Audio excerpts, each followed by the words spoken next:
Okay, you know the drill. FNAF Ultimate Timeline Part 3, let's react to this. Hello, Internet! Welcome to Game Theory and page 20 of our final FNAF timeline. This is getting ridiculous. Last time we covered William Afton's rise as a serial killer, how the loss of his young son in 1983 caused him to make one fateful promise that would ultimately serve as his driving force for decades. I will put you back together. Fueled by grief and obsession, Afton would lose himself in work and drinks. One night in a fit of rage, he lashes out against Henry's young daughter Charlie, his first murder. This moment becomes the first domino to fall in a long sequence of events that ultimately destroys William's life and the lives of those around him. That one murder gives Afton a taste for blood, resulting in the deaths of 10 more children across 2 different pizzerias. Those children go on to possess animatronics, giving Afton his first exposure to Remnant and the potential solution for bringing his son back to life. The need to learn more about this miraculous power leads him to produce the Funtime animatronics, as well as their capture devices, robots designed to bring kids to him for experimentation and collection of more Remnant. Except there was one thing that he didn't account for: his daughter's curiosity. He made the robots too appealing, and it would cost him Elizabeth's life. Now with 2 children to put back together, Afton was more desperate and crazed than ever, returning to defunct pizzerias to steal the possessed metal still living inside their walls. What he didn't account for, though, were the ghosts, forcing him to pay for the sins of his past. When last we left him, William was spring-locked, bleeding to death behind a secret wall. Gone, but certainly not forgotten, as we're about to see in today's video. Today we're finishing up Chapter 2 of our story, wrapping up the Afton era. Over the next 6 pages, we switch our focus to the other main character of the franchise, Mike, a young boy dealing with the fallout of a stupid childhood decision with tragic consequences. A young man whose life is best described as collateral damage, caught in the blast radius of William's whirlwind of destruction. Now, before we begin, let me just rip off the band-aid now. We won't be finishing the timeline today. I know, I'm sorry, I wanted to, but covering FNAF VR, AR,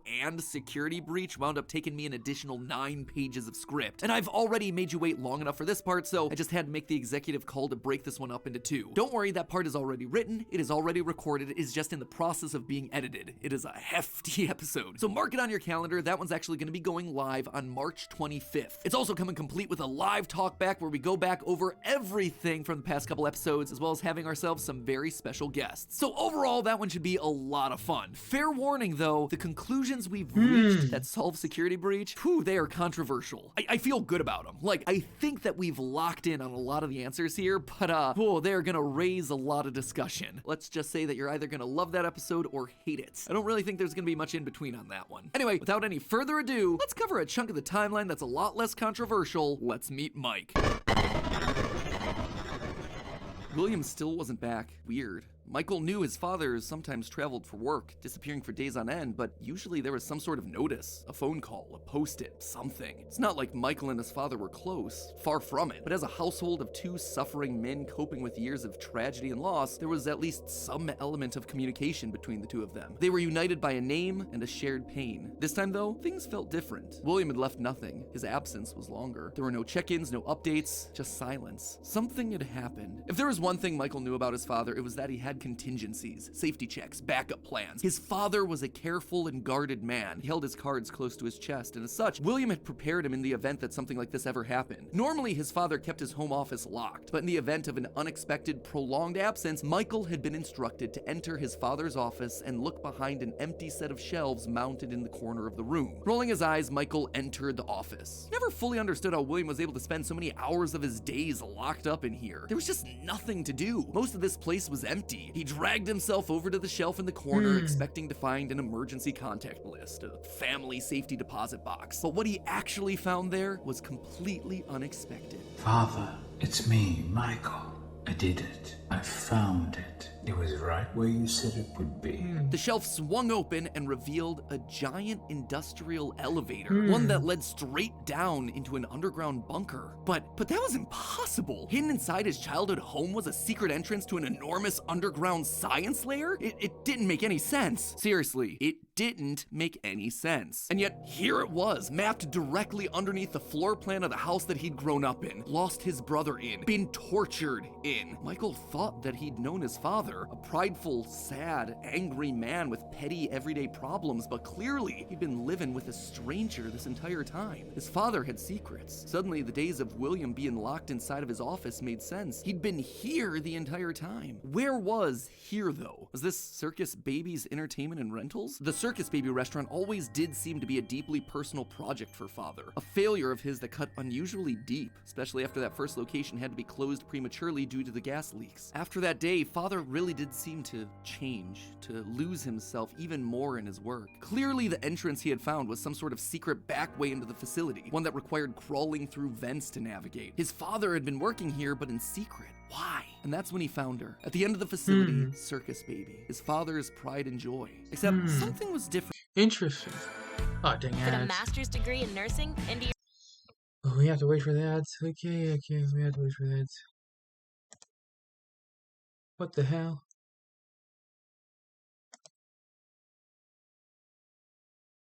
The stories she told. This wasn't just a robot. She was alive somehow. And not only was she alive, she also felt familiar. There is something bad inside of me. I'm broken. I can't be fixed. Will you help me? Was this his sister? William's baby girl? But how? Why? What was this place? He dug around some old files and found blueprints outlining the features of these animatronics. Storage containers, voice mimicking, parental tracking. And was that a child in Freddy's stomach? Was his father collecting and experimenting on kids? Were all the rumors that he'd heard throughout his past actually true? That the animatronics came to life at night? That there were murders done in all the pizzerias? That his father had somehow been the prime suspect in all of it? Suddenly, Michael's mind flashed back to his persistent nightmares throughout his childhood. Had he been experimented on too? Tears stung in his eyes as anger, fear, and confusion filled his body. His father's secrets were pouring out. William wasn't just a lame, overworked father. He was a monster, toying with life itself. Suddenly, everything clicked. He frantically looked around the room, blinking human heads on poles staring back at him. Green eyes, his sister. Blue eyes, his brother. Closed eyes, his mom. All just staring, expectantly. These were meant to be human. William was working down here trying to make believable humans, literally rebuilding the family that they had both lost. The small little girl robots with their British accents roaming the hallways of this underground facility suddenly took on a whole new context.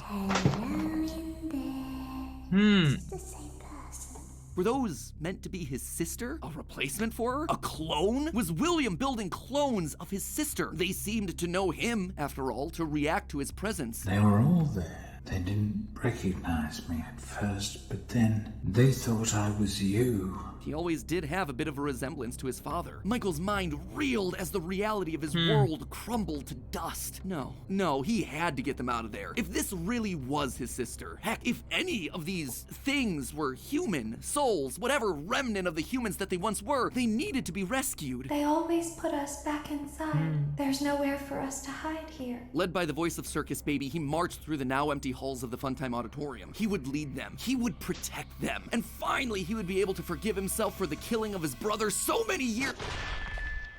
You are in the scooping room now. The scooper only hurts for a moment. Scooper? That violent extraction arm? Michael had seen that one in the pile of blueprints. Something about heat rendering the magical silver metal inside useless. In reality, prior to getting himself spring-locked and put behind the wall, William's methods had become increasingly sophisticated, with a mechanized arm that could infuse new bodies with a soul. William could finally give and take away life. The only thing he needed were the bodies. But William wasn't the only one looking for bodies, as Michael was about to learn. But if we looked like you, then we could hide. If we looked like you, then we would have somewhere to go. Michael was going to be the hero to help these animatronics, all right. He was going to help the haunted tubes and wires of these animatronics escape, just not in the way that he anticipated. His sister had lied to him, another game of pretend. The scooper plowed forward, digging its extraction arm into his body. As he heard his bones ripping through his flesh, Michael blacked out. But something is wrong with me. I should be dead, but I'm not.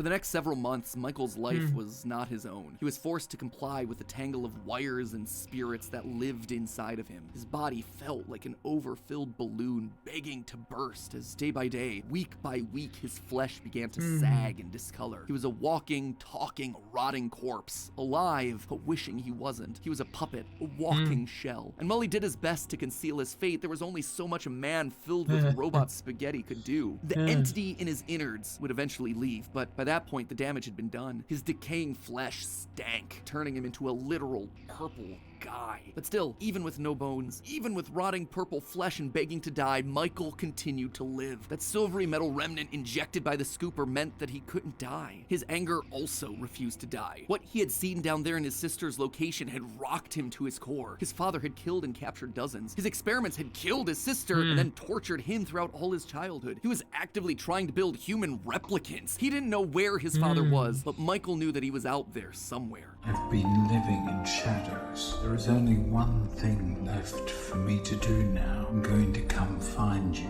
Michael had to correct for the sins of his father. He had to make things right. Michael Oh, dang ad. Pizza extra. would burn Fazbear Entertainment to the ground. I mean, what else could you do when your skin was permanently purple? Michael's strategy was simple. He would apply for night security guard positions at the old defunct pizzeria locations. That way, no one ever had to see him or smell him during his shift. And all these old, shuttered locations did need guards. Teenage vandals and squatters were always looking to get inside these abandoned buildings, and yet no one ever really wanted to work an overnight graveyard shift unless they were practically out of options. Enter Mike. One by one, he would take on the job of security guard, changing his name each time to ensure that no one was able to follow his paper trail. Once inside, he could tamper with the animatronics and figure out how they worked, writing about his experiences in his security logbook. While there, he would listen to the old tapes where upper management awkwardly welcomed new recruits to their summer jobs, even though he was working there nowhere near the summer months. He heard the gory details of his father's franchise from the outsiders looking in, confused and afraid about what was happening in the walls around them. Sometimes he would see his brother in the form of the Golden Freddy suit. It's me appearing on the walls around him. Except now, there was something else there. He was no longer alone. Another angrier presence was also in the suit, as if two spirits were forced to share the same body. And Golden Freddy would attack it. It was aggressive. Its vengeance wanted to lash out at anyone with the Afton name, anyone who wore a security guard outfit. Over time, Mike worked his way through the old restaurants, the original pizzeria, the bigger, better Freddy Fazbear's. He spent weeks there looking for clues as to his father's whereabouts, and each time at the end of his week shift, he would then set the location on fire. Remnant can't survive high temperatures after all. So burning away whatever spirit-laden animatronics that still existed inside seemed like a winning strategy. All this revisiting of his past, though, was causing the nightmares to begin again. Hallucinations that brought him back to his childhood. The guilt around killing his brother. His dreams were oddly mixed with the shrill phone calls of the security guards. But it would all be worth it in the end. The goal was to eventually stumble across the one location, the one job that would finally reunite him with his father. Little did Mike know that that day would come sooner than he expected. 2023, an advertisement came across Mike's TV. Fazbear Frights, a new horror attraction inspired by the awful crimes that occurred around Freddy Fazbear's Pizza so many years ago. It made Mike sick. People looking to make a quick buck off the tragedy of others, off his own family. This wasn't a joke or entertainment. Regardless, he had to be a part of it. If this team was combing through his family's history, they might stumble across something that could be useful. And if his father was truly still alive as he suspected, there would be no way that he wouldn't show up here. Maybe finally, this could be the final chapter in his family's marathon of tragedy. Mike applied for the job and was immediately handed the keys. Years of doing this had taught him that security guards rarely receive thorough security checks. They also liked how creepy Mike looked. They thought it was a costume, on theme for the job. What little they knew. Hey, glad you came back for another night. I promise it'll be a lot more interesting this time. For weeks, there was nothing. But just as Mike considered giving up, he received the call that he'd been waiting for years. You're not gonna believe this. We found one. A real one. Could this finally be him? Sure enough, there he was. William inside his iconic golden Bonnie Springlock suit, only now it was green and decaying with age. And there they were, a small family of broken men finally reunited. It's been a long time, Dad. Mike had always struggled with the phantoms of his past haunting him, but now all the animatronics he'd encountered over the past months hopping from pizzeria to pizzeria suddenly sprang to life, their burned faces haunting him as he tried to keep track of his father on the cameras. It would seem that William's mere presence had put the spirits on high alert. Ultimately, they were harmless, more annoying than anything else, but there was one that felt different from the others, one that was more than just a mere phantom, the security puppet. If he looked at the cameras at just the right moment, he could see it floating there through the halls. He could even see its reflection in the water pooled on the ground. It would seem like he wasn't the only one there on a mission. While he was dealing with Springtrap, Michael assumed that this one was likely dealing with the spirits of this place, finally setting them to rest. Hopefully this means a happier day for all of us, Mike thought to himself. And in that moment, he felt the air around him release, like pressure being let out of a bottle. The building sighed, as if 5 spirits had finally been allowed to move on. He had the sense that his brother was a part of them. He rigged the wiring inside the building to misfire, and the dry, desiccated walls erupted in flames. It is finished. Except it was not.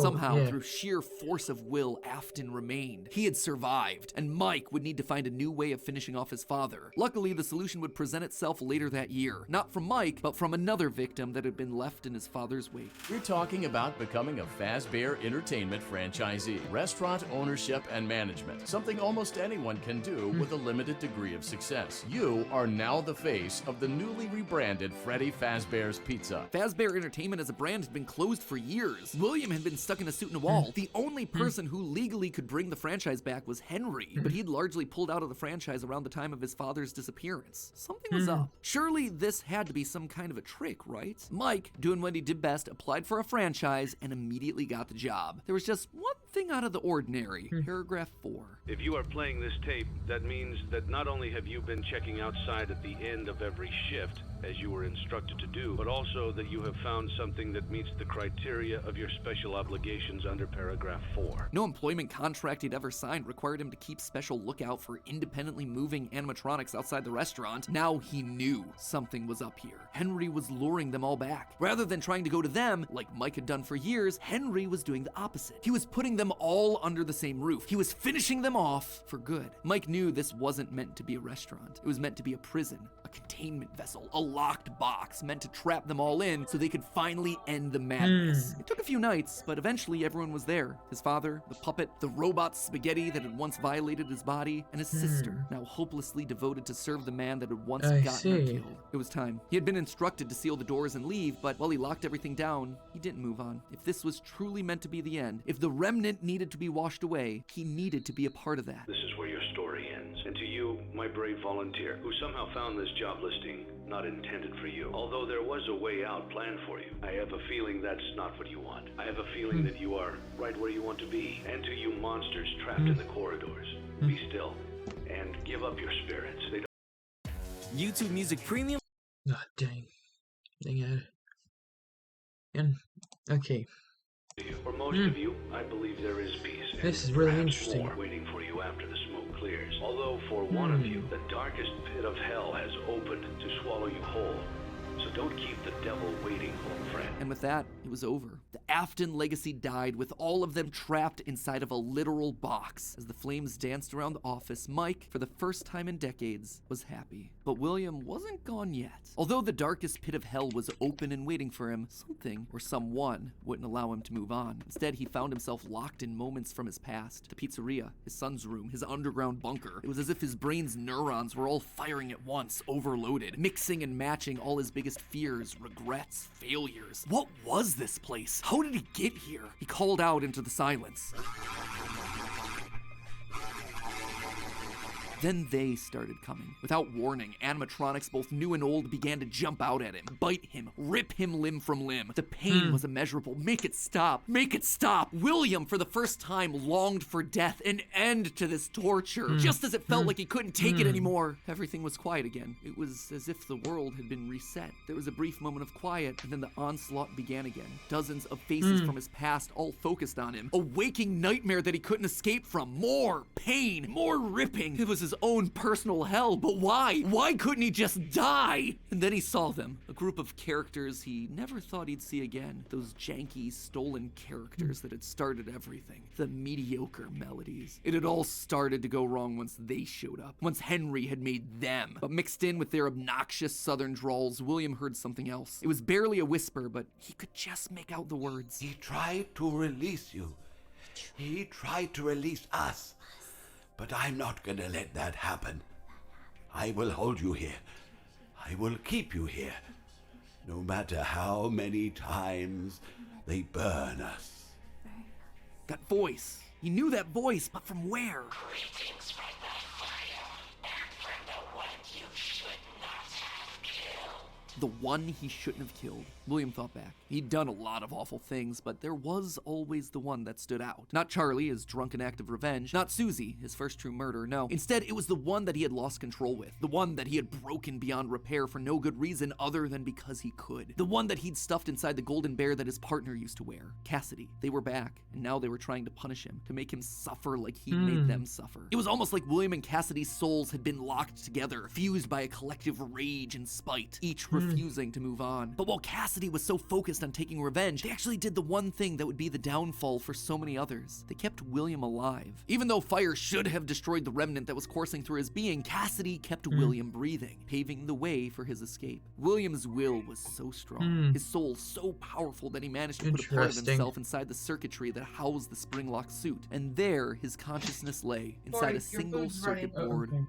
waiting for someone to find him and set him free. A person that no one would suspect. Okay, so a bit of a shorter chunk, but an important one as we shift perspectives to Mike and tell his side of the story. And with FNAF VR, AR, and Security Breach having so much to explain, I didn't want to rush through things by trying to cram it all in here. Don't worry, I know you've all been patient. The final video is happening on March 25th. That is locked, it is getting ready to go. Trust me, I want this thing to be over and done with as much as you. I am not just stretching it out for the views. But before we wrap up for the day, I did want to talk about the big Orville elephant in the room, Mike's quest for revenge. You might have noticed that I was vague about the dates, and there's a good reason for that. I don't know him. There is no good way for me to make him fit in. Here's what I do know. We know with a high amount of certainty that Michael Afton is the character that we play as up until Ultimate Custom Night. Mike Schmidt and Fritz Smith, the security guards for FNAF 1 and FNAF 2 respectively, get fired for, quote, tampering with the animatronics and odor. So weird connection between the two of them, right? But now, look at the phantom animatronics that are haunting us in FNAF 3. They use models from both FNAF 1 and FNAF 2, meaning whoever is sitting in that security guard chair, Fazbear Frights, they have to have seen both locations and their animatronics. And that's not all. Their designs are burnt. It's a weird detail in the game, and it's something that the character encyclopedia repeatedly calls attention to. The burned texture for these phantom animatronics. Why is that so unusual though? Fazbear Frights is the first time in the franchise that we hear about anything burning down. From that point on in the story, it's like the characters turn pyro and are suddenly setting fires left and right. But for the first 3 games, nothing ever catches fire. The animatronics are just moved or repurposed in some way. So when did they burn? And why would our security guards see them as being burned? Someone has to have been going location to location, setting these places on fire, purging the sins of the past. We know we're definitely playing as Mike and sister location in FNAF 6 based on the in-game dialogue. And in FNAF 4, there's an Easter egg where we can hear the phone call from night 1 of FNAF 1, meaning that whoever's in that bedroom has heard the recording as a security guard. We also know that Mike has seen the nightmare animatronics based on his drawings in the security logbook. So overall, there is solid evidence that connects all of FNAFs 1 through 6. You'll also notice how the character encyclopedia doesn't have a page for Mike Afton. This thing has a page for Chocolate Bunny Bonnie, but not Michael? Some tells me they don't want us to confirm how many games he's been in, because that would confirm too much of the theory. In short, this gives us an incredibly compelling and complete narrative.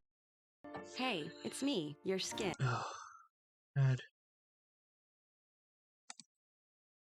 Protagonist and William, his father, as our antagonist. Mike accidentally kills his brother in Fredbear's mouth, which begins our story and sets William down his pathway of destruction. Mike is then haunted by the guilt of his past and is looking to make things right across the rest of the games. In Sister Location, he learns what his father's been up to and realizes what he has to do to correct it. After failing to finish the job in FNAF 3, he ultimately helps Henry end it all in FNAF 6. It is great. It is a clean narrative. There is just one problem: timing. Mike's quest can't really start until he's been down to Sister Location. location, seen baby, and gotten himself scooped. That's when he finds out about Afton's secret life. It's also when he's gonna start to smell, because, you know, he's a walking, talking, rotting corpse. And we know that he's not going down into the bunker until the Funtime animatronics have been made, Freddy's has been closed, and Afton is out of the picture. That all should be happening post-1993, after William is sealed behind a wall. But that then presents us with a few problems. Afton has already dismantled the original animatronics as we see in the FNAF 3 minigames. How are those things getting burned if they're already deconstructed? But more importantly, we see FNAF 2 paychecks with the date 1987. That is way earlier than I think it can be. To be fair, Fritz Smith's pink slip on night 7 doesn't have a date, but it's a bit weird to say that the first few nights are in 1987, and then employee number 3 is hired on years after the restaurant closes. Anyway, just wanted to call that out because I don't have a solid answer for it, and I'd love to see your comments down below. And with that, my friends, this chapter comes to a close. We'll see you on March 25th for the grand finale as we cover the final 3 games in the franchise and the controversial answers we think solves what those games were trying to tell us. Until then, my Faz heads, remember, even though Afton kinda succeeded in being brought back to life, gotta admit, he's still looking a little bit on the dry, dehydrated side. I suppose 3 fires and being Yeah, I can't wait to see the final part. See you guys later.